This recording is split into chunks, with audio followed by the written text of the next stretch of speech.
ओम नमो भगवते वासुदेवाय.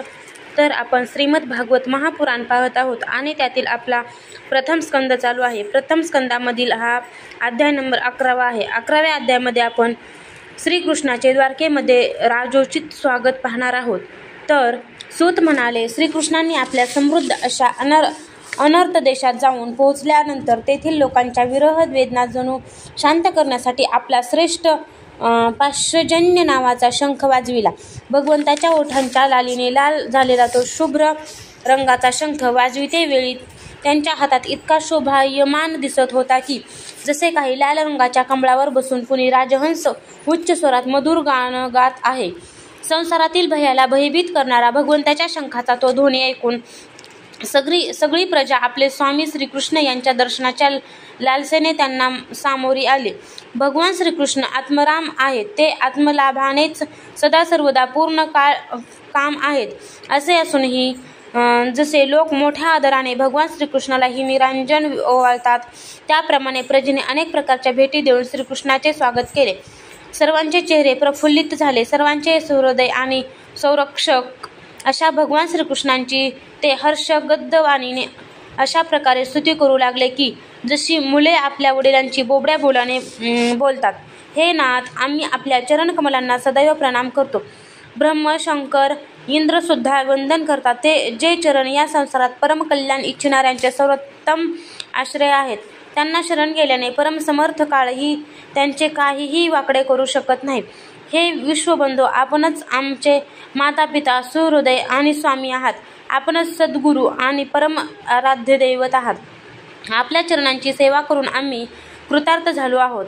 आपण आमचे कल्याण करा. आहा, आपल्या प्राप्तीने आम्ही सनात झालो, कारण सर्व सौंदर्याचे सार असलेल्या आपल्या रूपाचे आम्ही दर्शन करीत आहोत. सगळे प्रेम तसेच प्रेमळ स्मित हास्यपूर्वक स्निग्ध दृष्टीने पाहणारे मुख कमल आम्हाला पाहायला मिळत आहे.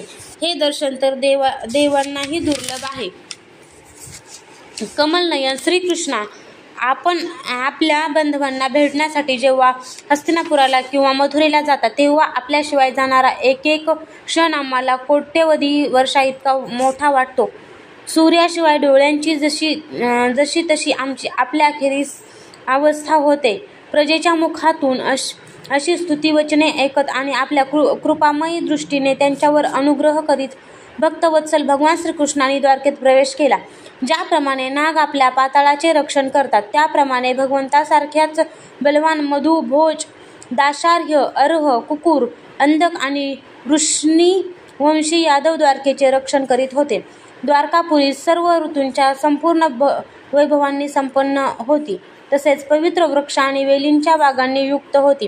ठिकठिकाणी फळांचे वृक्ष, फळांच्या बागा आणि क्रीडावने होती. अधूनमधून दिसणारी कमळांनी शोभणारी सरोवरे नगरांची शोभा वाढवत होती. नगरातील दरवाजे, महालांची दारे आणि रस्त्यावर भगवंताच्या स्वागतासाठी तोरणे लावली होती. चारी बाजूंनी रंगीबिरंगी ध्वज आणि पताका फडकत होत्या. त्यामुळे त्या ठिकाणी प्रखर सूर्यकिरण जाणवत नव्हते. तेथील राजमार्ग, अन्य सडका, बाजार आणि चौक येथे झाडझूड करून तेथे सुगंधित द्रव्यांचा सडा टाकला होता. भगवंताच्या स्वागतासाठी उधळलेली फळे, फुले, अक्षता इत्यादी सगळीकडे पसरल्या होत्या. घरोघरीच्या दारावर दही, अक्षता, फळे, ऊस, पाण्याने भरलेले कलश, भेटवस्तू, धूपदीप इत्यादींनी सजावट केली. जेव्हा उदार अंतकरणाचे वसुदेव, अक्रूर, उग्रसेन, अद्भुत पराक्रमी बलराम, प्रद्युम्न, चारुदेष्ण आणि जांबवंती पुत्र सांबाने असे ऐकले की आपले प्रियतम भगवान श्रीकृष्ण येत आहेत, तेव्हा आनंदाच्या भरात त्यांनी झोप, उठणे, बसणे, भोजन इत्यादी सोडून दिले. प्रमोलासाने त्यांची हृदय उच्चंबून आली. शुभ शकुन व्हावे म्हणून त्यांनी गजराजाला अग्रभागी ठेवून मंगल पाठांचे गायन करणाऱ्या मंगलमय सामुग्रीनी सुसज्ज अशा ब्राह्मणांना बरोबर घेऊन ते निघाले. शंख, तुताऱ्या आदी वाद्य वाजू लागली आणि वेदघोष होऊ लागला. मोठ्या हर्षाने सर्वजण रथात बसून आदरपूर्वक भगवंताच्या स्वागतासाठी निघाले. गालावर चमकणाऱ्या कुंडलांचा प्रकाश गालावर चमकणाऱ्या कुंडलांचा प्रकाश पडल्याने ज्या अत्यंत सुंदर दिसत होत्या, अशा शेकडो वारांगना भगवंताच्या दर्शनासाठी उत्सुक होऊन पालख्यात बसून भगवंताच्या स्वागतासाठी निघाल्या.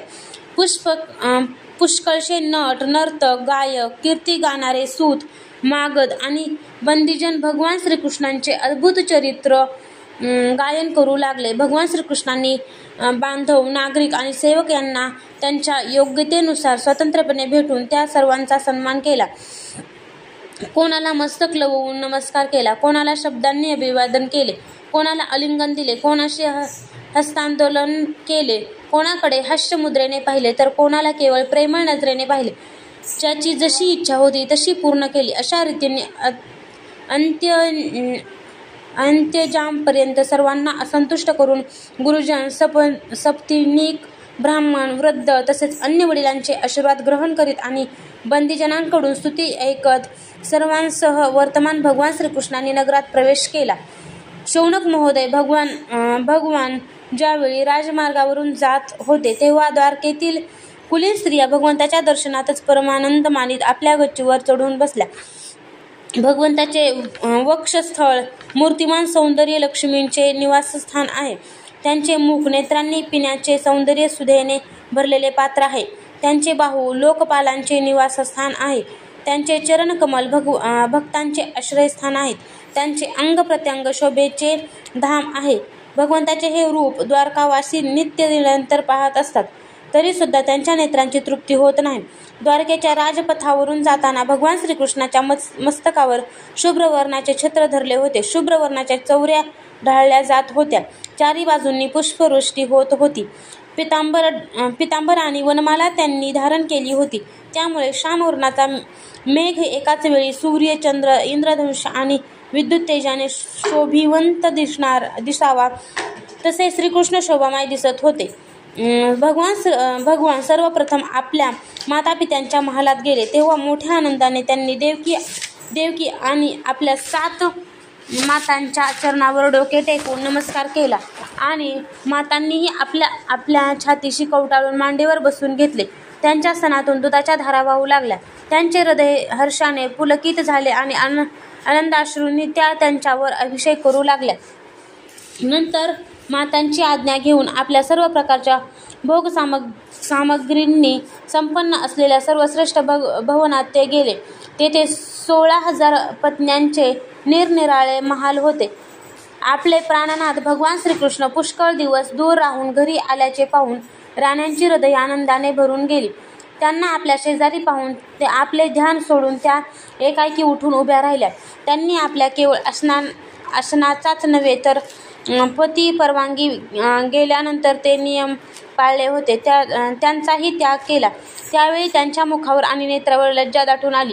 भगवंताविषयी त्यांचे प्रेम कळण्याच्या पलीकडचे होते. त्यांनी प्रथम मनोमन, नंतर दृष्टीने आणि तदनंतर मुलाने मिठी मारावी तसे त्यांना आलिंगन दिले. शौनक महोदय त्यावेळी त्यांच्या नेत्रातून ज्या अश्रुधारा वाहू लागल्या, संकोचास्तव त्या रोखण्याचा त्यांनी पुष्कळ प्रयत्न केला, पण भावातिरेकाने अश्रू ओघळलेच. जरी भगवान श्रीकृष्ण एकांतात नेहमी त्यांच्याजवळ राहत असत तरी सुद्धा त्यांचे चरणकमल त्यांना पदोपदी नवीन वाटत असत. स्वभावाने चंचल असणारी ही लक्ष्मी ज्यांना क्षणभरसुद्धा जेथे सोडित नाही ते त्यांचे सान्निध्यात कोणती स्त्री तृप्त होईल. ज्याप्रमाणे वायू बांबूंचे घर्षण करून अग्नी उत्पन्न करून त्यांना जाळून टाकतो, त्याचप्रमाणे पृथ्वीला भारभूत झालेल्या आणि शक्तिशाली राजामध्ये परस्पर फूट पाडून स्वतः शस्त्र हातात न धरता भगवान श्रीकृष्णांनी त्यांना अनेक अक्षौहिणी सैन्यासह एकमेकांकडून मारले आणि त्यानंतर स्वतः शांत राहिले. साक्षात परमेश्वरच आपल्या मायेने या मनुष्य लोकात अवतीर्ण झाले आणि हजारो रमणी रत्नामध्ये राहून त्यांनी साधारण मनुष्यासारखे वर्तन केले. ज्यांचे निर्मळ आणि मधुर हास्य त्यांच्या हृदयातील तीव्र प्रेमभावनांचे सूचक होते. ज्यांच्या लज्जापूर्ण कटाक्षाने विव्हळ होऊन शुद्ध हरपून विश्वविजयी कामदेवाने सुद्धा आपल्या धनुष्याचा त्याग केला होता. अशा सौंदर्यवान स्त्रिया आपल्या कामचेष्टांनी ज्यांच्या मनात यत्किंचितही क्षोभ उत्पन्न करू शकल्या नाहीत. त्यांनी संत भगवान श्रीकृष्णांना संसारी लोक आपल्यासारखेच कर्म करताना पाहून अशक्त मनुष्य समजतात. हा त्यांचा मूर्खपणाच आहे. हीच भगवंताची महती आहे की प्रकृतीत राहून सुद्धा तिच्या गुणांनी ते कधी लिप्त होत नाहीत. जसे नेहमी भगवंतांना शरणागत बुद्धी स्वतःमधील गुणांनी लिप्त होत नाही. जसे अहंकारी वृत्ती ईश्वराला आपल्याच धर्मांनी युक्त आहे असे मानते, त्याप्रमाणे त्या मूर्ख स्त्रिया सुद्धा श्रीकृष्णांना आपल्या एकांत वेळी स्त्रीलोक भक्तच समजत होत्या, कारण त्या आपल्या स्वामींचा महिमा जाणत नव्हत्या. अध्याय 11 समाप्त.